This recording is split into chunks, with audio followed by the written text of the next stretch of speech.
Und ich übergebe nun gerne das Wort an ihn. Dear Professor Watson, it's a pleasure to have you here. The floor is yours.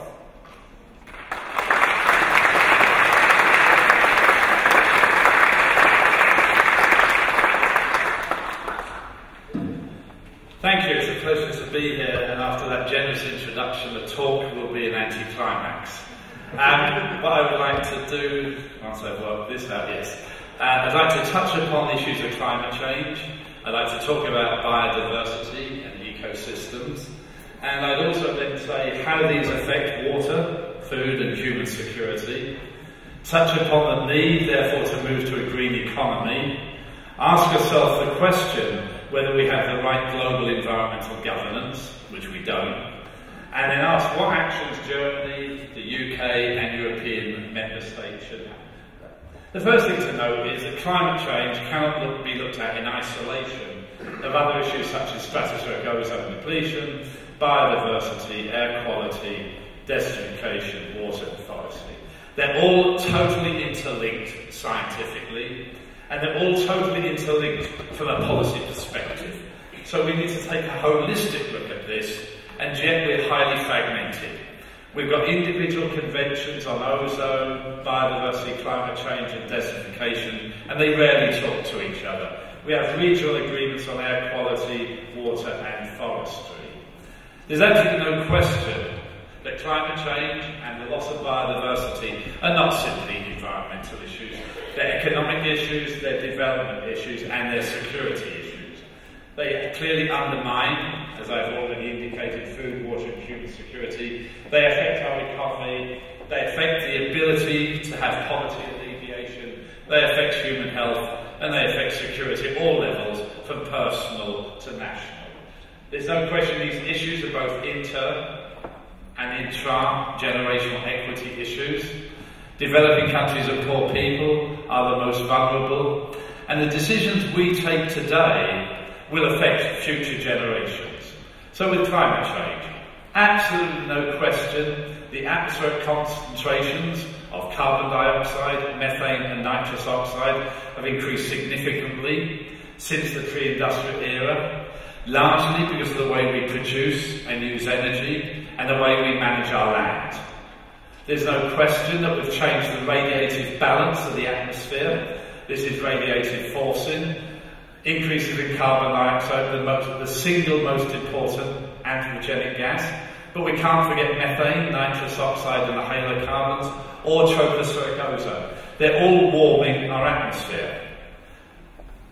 Equally, however, we put a lot of sulphur into the atmosphere, especially when we burn coal, and there's this offsetting effect of the so-called aerosol effect, both the direct effect, reflecting incoming radiation, and the so-called indirect effect by changing cloud optical properties.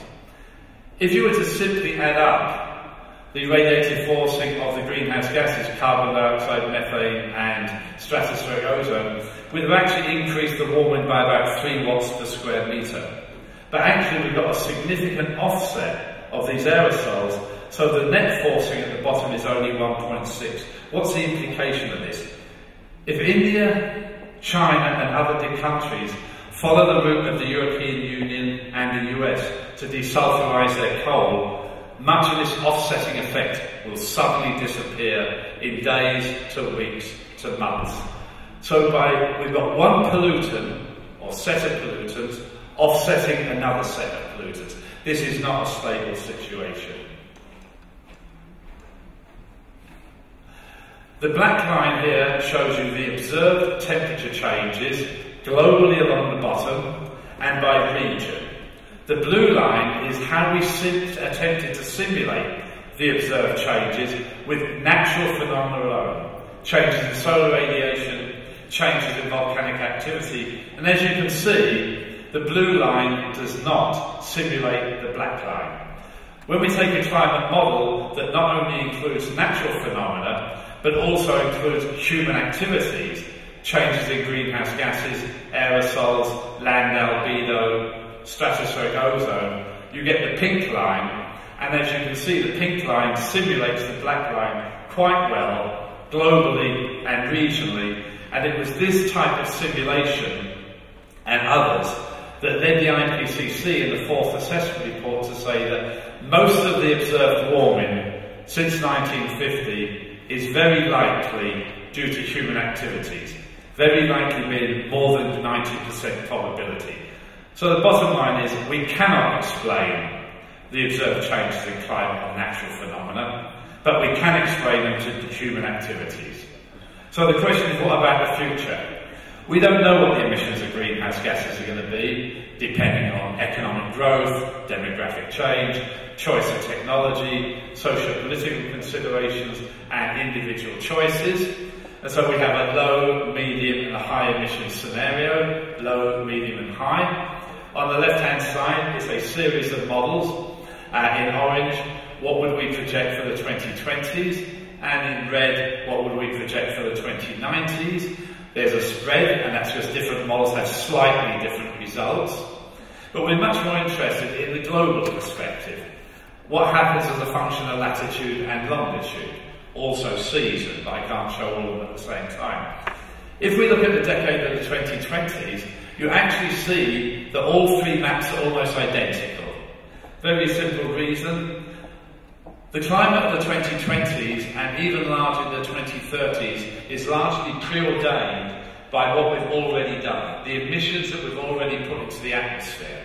So there's no question, the Earth's climate is changing, and the Earth's climate will continue to change. So it's not a question, should we mitigate or should we adapt? We've got to do both.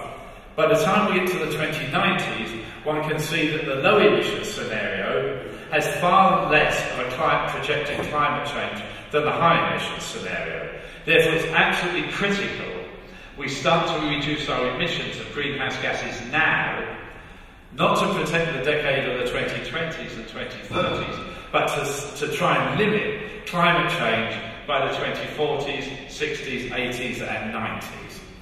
Precipitation, much harder to project than for climate, for temperature rather, but the general picture is the high latitudes in both hemispheres will become wetter, some of the tropics will become wetter, but the areas that are already dry today, the arid areas in the subtropics, both in the northern and southern hemisphere, will become much drier in the future.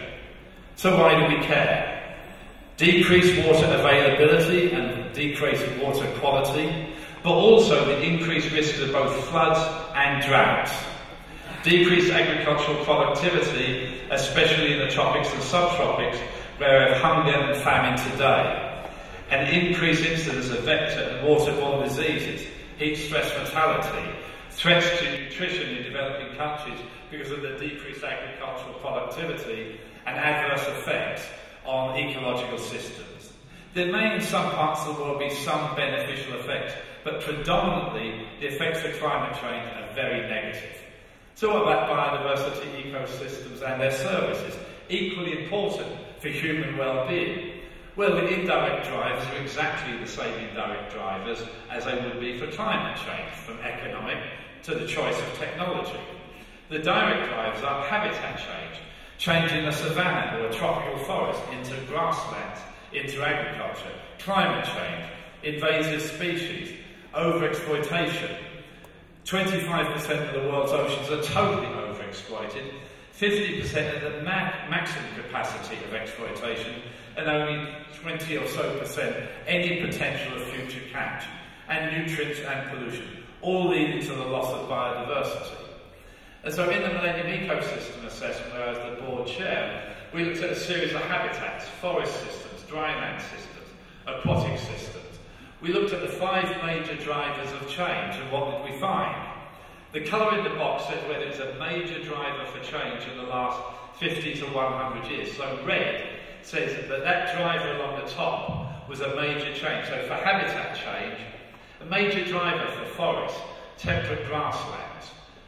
If it's a light yellow colour, which most of the climate change is, it meant it was not a major driver in the last 50 to 100 years. If you look at the direction of the arrow, if it's going up, it says it will be a major driver and increasingly important in the next 50 years. And as you see, climate change and pollution, especially nitrogen and phosphorus, unless we get to grips with them, are going to be the major drivers for biodiversity loss in the next 50 years. So climate change and biodiversity, pollution such as nitrogen, absolutely central to the issue of biodiversity loss. Why do we care? For the last 50 years or more, we've focused on the provisioning services, more crops, more livestock. Clearly important to be able to feed the world, but the way we've produced our food has had adverse effects on literally all of the regulating services, all of the cultural services, and all of the supporting services. Soils throughout most of the world are degrading. We've got less ability for our ecosystems to control climate, to detoxify the waste, to have pollination services. And this is all coming across also for the aesthetics, the cultural importance, the religious importance, recreation and education and cultural services. So we're undermining the very foundation of sustainable development. And yes, we've had mass extinctions in the past. We're now entering the first human-induced mass extinction of biodiversity. There's a projection for every 1 degree warming globally will lead to a 10% loss of species eventually. So food security, where are we? The agricultural system is totally failing on an environmental sustainability ground.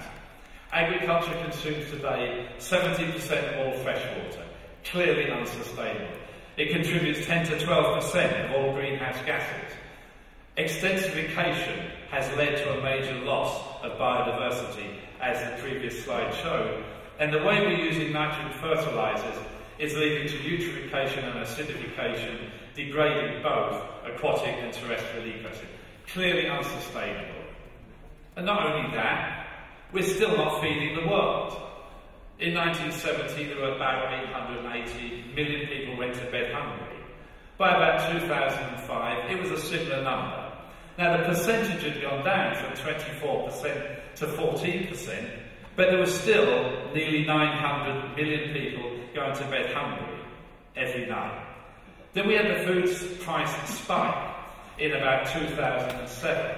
Another 100 million people went to bed hungry. So today, we have 1 billion people going to bed hungry every night. Clearly a moral dilemma. Not only that, the demand for food will increase by about 25 to 50%. Sorry, will double rather in the next 25 to 50 years. And we will need to also improve the type and the nutritional value. We need sustained growth in the economic sector, we need to meet food standing safely, and we have to do it environmentally and socially sustainably. Now, the demand for food will go up by a factor 2, but we do not have to double production. There are 2 factors. First, between 30 and 40% of all food grown is wasted. In developing countries, it's post-harvest loss, it never gets to market, it rots in the field, it rots in transportation systems. But in Europe and in North America, we also waste 25 to 40% of all food grown. So if we can reduce waste in Europe and North America, and if we can reduce post-harvest loss, we don't have to double food production. It probably only has to go up by about 50% to meet the doubled demand in the next 50 years. The challenge is, how do we have an agricultural system that does not affect climate change, use of nitrogen fertilisers, doesn't destroy our biodiversity through extensification, doesn't lead to soil degradation because of the way we till our soils and the way we unsustainably use irrigation. So the challenge is to make the agricultural sector much more environmentally sustainable. Because as we get climate change, loss of biodiversity and land degradation, it undermines our ability to produce food in the first place. The challenge is, how do we actually get this doubling of food availability with less labour, less water because of competition from other sectors, climate change, yields are decreasing, yield increasing are slowing down dramatically. We've got less arable land because of competition for bioenergy, which in most parts of the world is a totally insane policy, including in Germany and in the United States. Land policy conflicts, loss of biodiversity, pollution and a changing climate. This simply shows a projection of what will happen to food price between now and 2050 for maize, rice and wheat. It's what's called the baseline projection. Medium population growth, medium economic growth. Now, of course, you're going to have high population, low economic growth, you're going to have low population growth, high economic growth, and they've all been modelled. But this is a baseline scenario, so you can see that we project a significant increase in food price between now and 2050 without climate change. With climate change, 4 scenarios were run, and it almost doubles the projected effect on food price between now and 2050. This was done by IFPRI, the International Food Policy Research Institute in Washington, DC. So climate change is projected to have a very significant effect on food prices because it's going to affect productivity both in irrigated and non-irrigated systems. So one of the questions is, how do we go in the future? Well, genomics, not to be mixed up with genetic modification, is absolutely essential to understand the genomes of all plants. Now the question is, how can it help us in classical plant breeding, and could it be used in genetic modification? Whether one uses classical plant breeding or genetic modification, we need to find a way to improve productivity, drought temperature and pest tolerance, and nitrogen use efficiency. But, as is known in Europe, there are still some very significant concerns on health risks, environmental risks, the role of companies where there's a lack of consumer trust, and a whole issues of intellectual property rights of poor farmers or farmers anywhere in the world being dependent on the Monsantos, the Syngentas, the DuPonts of the world. So clearly a really contentious issue of whether or not genetic modification is or is not part of the solution. Clearly the issue of risk and safety has to be paramount. On water security, water scarcity is growing in many parts of the world, not just the developing countries, but clearly some parts of the developed world. Southern Europe will have a major problem, large parts of the United States a major problem, where by 2025 half the world's population will be projected to live under water scarce conditions.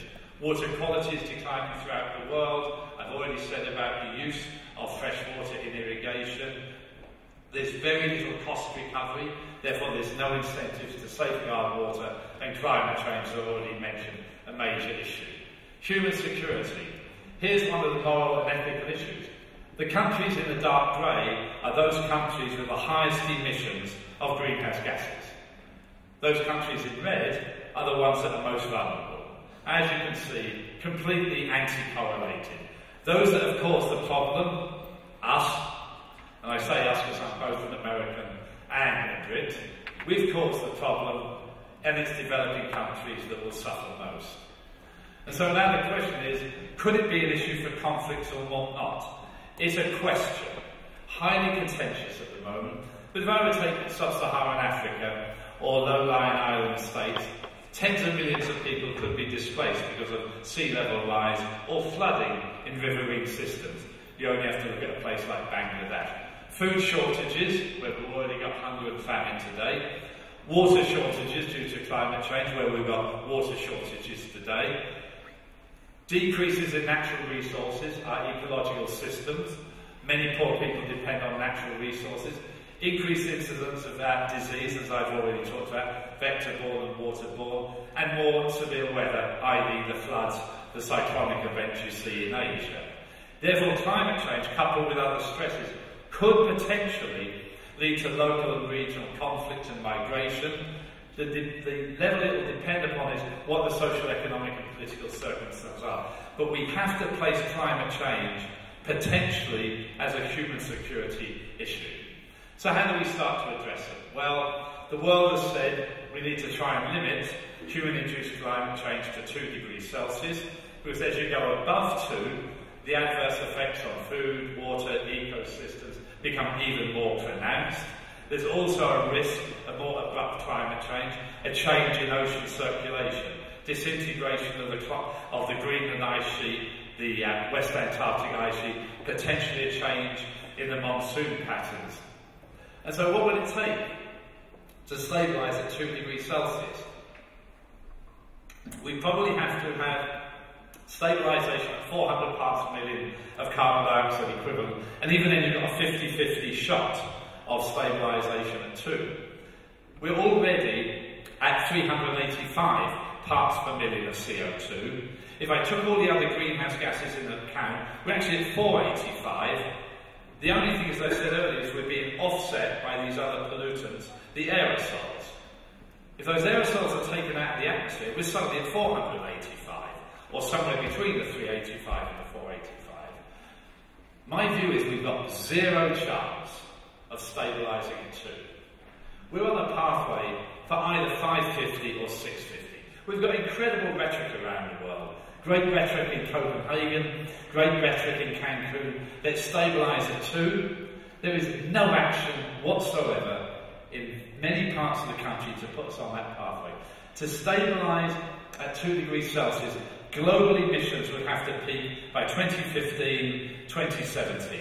There is no indication that that is happening.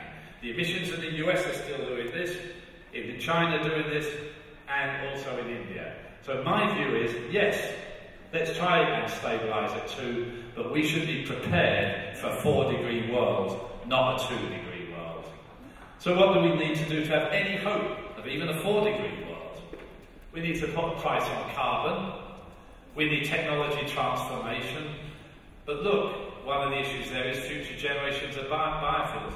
I believe in most parts of the world that biofuels are unsustainable economically, socially and environmentally.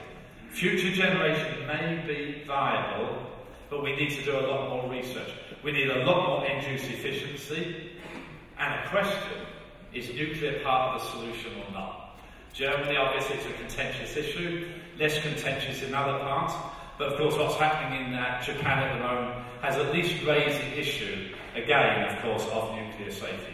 But we also need to mobilise behaviour change. Even if we put a price on carbon, even if we get the next level of technology transformation, we need to mobilise behaviour change in citizens, businesses and the public sector. That means that all actors have to be part. Cities, national government, individuals, communities and the private sector. But there are limits to adaptation. So those that say, well, why don't we just adapt rather than to mitigate? One, climate change is occurring.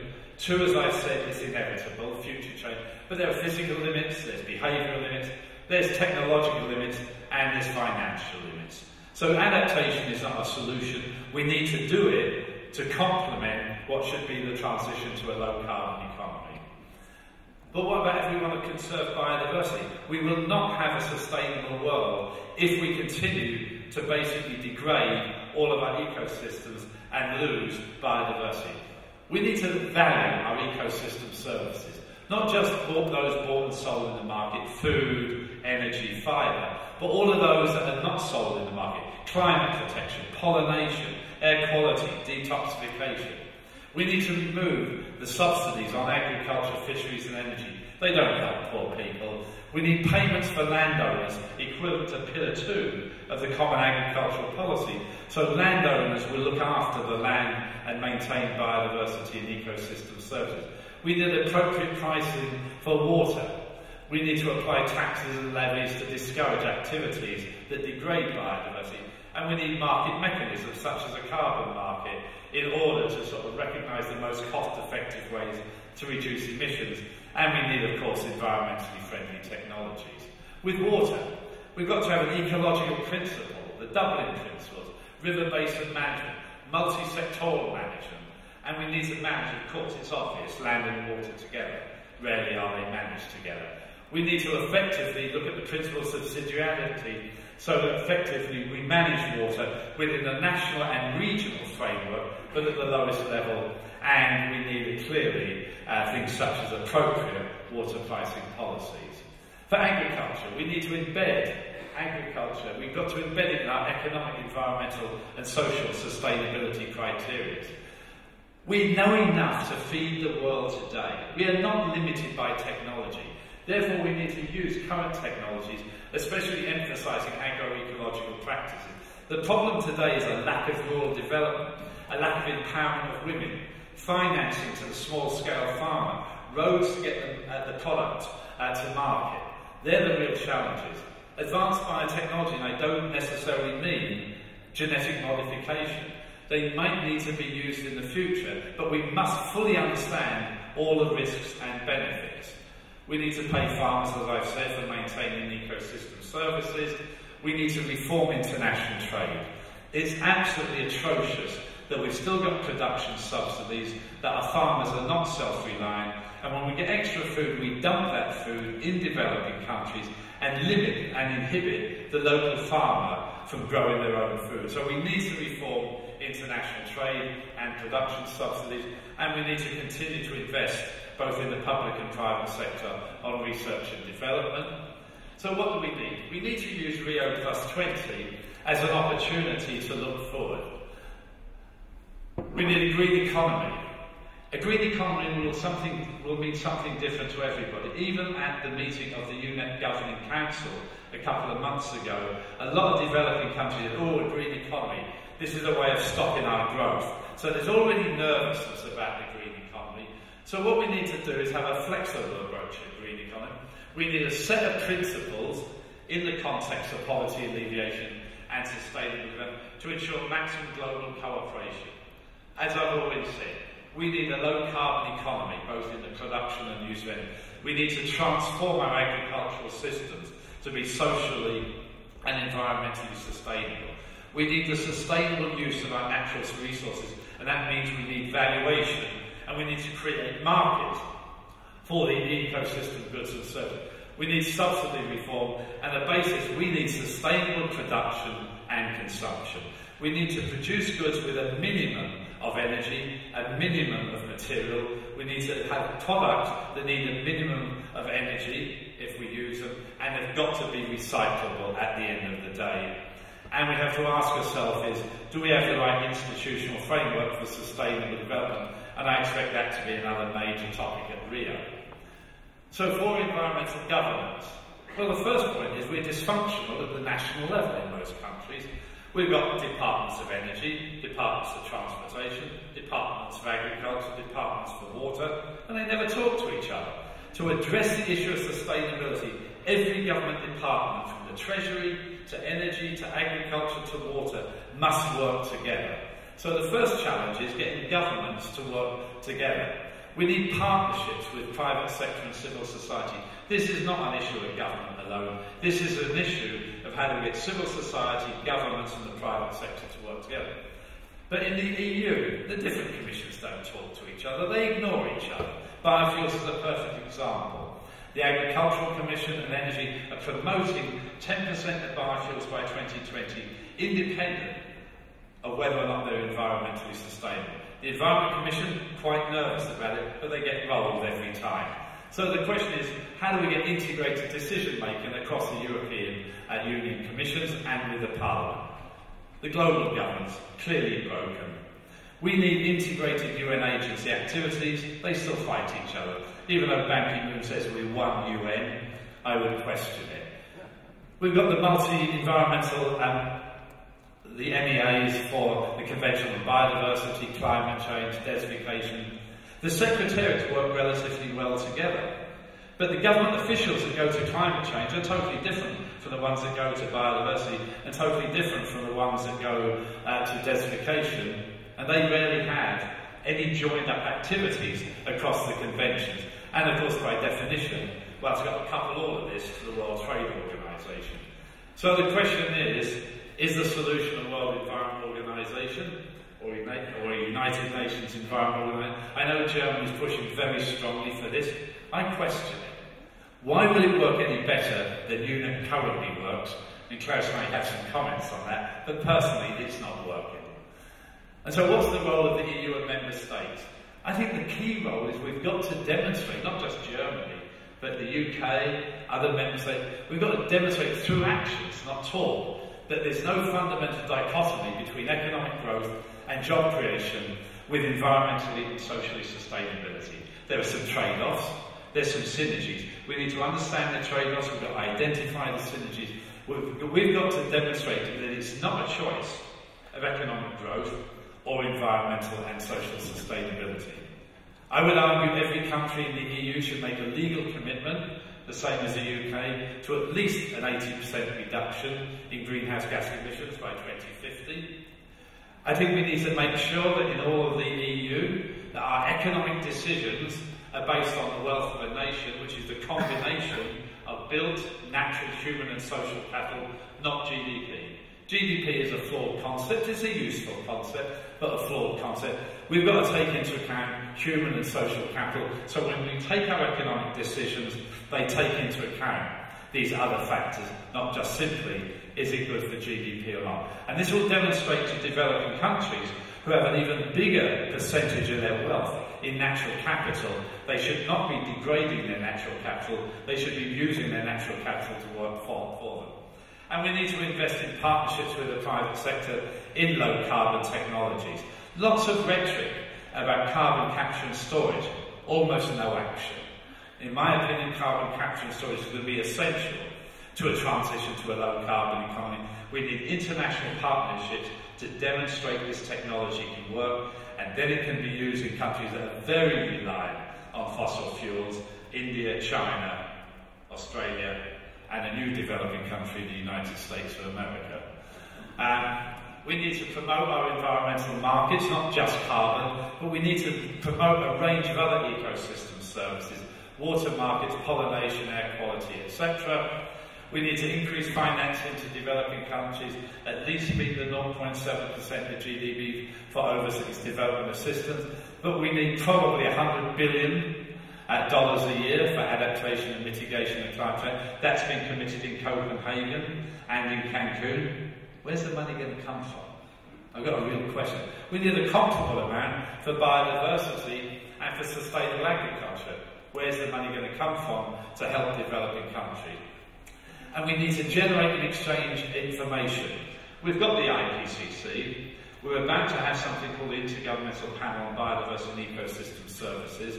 We've got the ozone assessments. A few of us are playing around with an idea of how to bring all of them together. How do we do this electronically? So we would have one assessment process that was open and transparent, that covers all of climate change, all of biodiversity, all of food, water, energy and human security at all relevant spatial scales, all the way from global to regional to national and eventually subnational. Something that is open and transparent, has the quality control of the IPCC, except for Himalayan glaciers. This, I think, we've got to transform how we do assessments. We've got to recognise the governance structure. An intergovernmental process has strengths. We've got the buy-in from the government. A non-governmental process has strengths. It has buy-in from civil society. We need a hybrid system that brings together governments, the private sector and civil society in the way we manage international assessments. And in conclusion, the world is very, very long on rhetoric and rather short on action. We've got problems on climate change, the atmospheric concentrations are still increasing, there is no binding post-Kyoto agreement, and we should be prepared, as I've said, for a 4-degree world, not a 2-degree world. Biodiversity is being lost at an unprecedented rate, undermining the very ecosystem services we depend upon. We must address the economic, environmental and social aspects of all of these issues simultaneously. We need the right mix of policies, practices, technology and behaviour change. And basically, if we don't get the economics right, we're sunk. We need to eliminate subsidies, we need to internalise environmental externalities, and we need to value all ecosystem services, not just those sold in the market. And fundamentally, we've got to sell this issue to the public, to most governments of the world, and to most economists. Therefore, we as early scientists had to improve our communication skills. Thank you.